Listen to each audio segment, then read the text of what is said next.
ছোট্ট একটি গ্রামে বাস করত সালাম ও তার পরিবার। সালামের জীবনে ছিল অভাব, দুঃখ আর অশান্তি। দিনভর কঠোর পরিশ্রম করে সংসারের প্রয়োজন মেটানোর চেষ্টা করত সে। কিন্তু বাড়ি ফিরেই তার ক্লান্ত শরীর আর মনের উপর নতুন করে বোঝা চাপিয়ে দেয় তার দ্বিতীয় স্ত্রী। ঘরে ঢুকতেই নানা অভিযোগের পাহাড়, সংসারের চাহিদা, সন্তানদের এবং তার প্রতি অবহেলা, সব যেন প্রতিদিনের একঘেয়ে গল্প। সালামের জীবনে পরিবর্তন আসে তার প্রথম স্ত্রীর মৃত্যুর পর। তখন সে অনেক সুখী ছিল, কিন্তু দ্বিতীয় বিয়ের পর থেকেই তার জীবনে অশান্তি চেপে বসে। নতুন স্ত্রীর দুর্ব্যবহার আর চাহিদা তার জীবনকে আরো কঠিন করে তুলেছে। রাজু ছোট শিশু, কিন্তু তাকে দিয়েই চলে ঘরের নানা কাজ। বাবা মায়ের স্নেহ থেকে বঞ্চিত এই ছেলেটি যেন তার শৈশব হারিয়েছে পরিশ্রমের ভারে। আমি দোকানে যাচ্ছি, ওদের দিকে খেয়াল রেখো।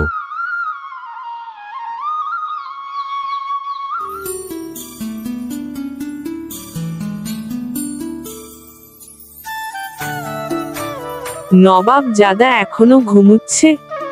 রাজু, রাজু, এই নবাব জাদা, এবার উঠেন, অনেক কাজ পড়ে আছে, এগুলো কে করবে?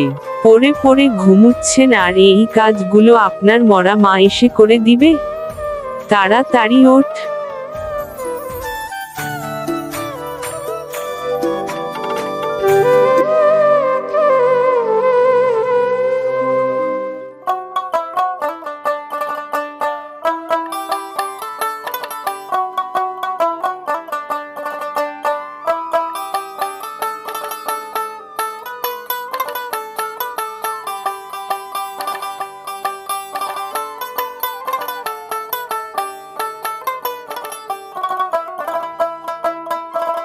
খাওয়া হলে থালা বাসনগুলো ধুয়ে আনবি।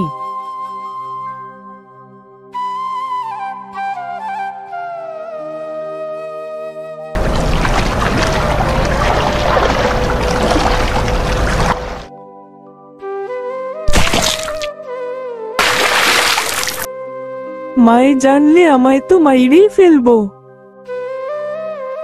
মা, থালা বাসন ধুইতে গিয়া একটা চামচ পানিতে পইরা গেছে, অনেক খুঁজছি কিন্তু পাইনি। কি, তুই চামচ ফেলাই দিছস? আজকে তোর একদিন কি আমার একদিন, তোকে আজ শেষ করে ফেলবো। মা, আমি ইচ্ছা কইরা ফেলাইনি, ধুইতে গিয়া পইরা গেছে, আমাকে মাইরো না। মাগো, আমাকে আর মাইরো না মা। ভাই কাঁদে না, আমাদের মা বেঁচে থাকলে এত কষ্ট পাইতে হইতো না। ওরা ঘুমাই পড়ছে, ওদের সাথে ঠিকমতো কথাও বলতে পারি না। সেই সকালে বেরোই আর আসি রাইতে, যাই দেইখা আসি।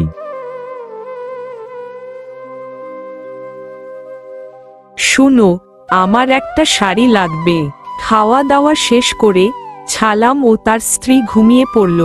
গভীর রাতে রাজুর ঘুম ভেঙে গেল। রাজু ভাবল এই বাড়ি থেকে রানীকে নিয়ে চলে যেতে হবে, তা না হলে আমার মতো রানীকেও কষ্ট দিবে। রাজু তার ছোট্ট বোন রানীকে ডেকে তুলছে। রানী ওঠো, ভোর হওনের আগে আমাগো অনেক দূর যাইতে হইব।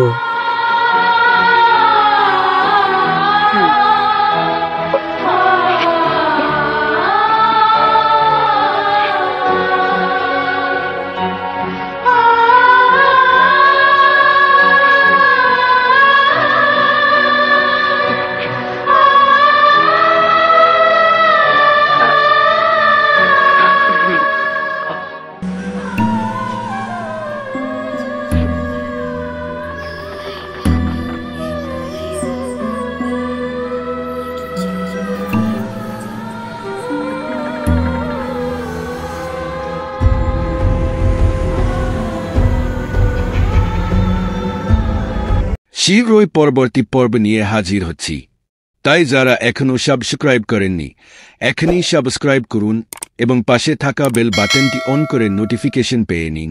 কোনো নতুন কন্টেন্ট মিস করবেন না।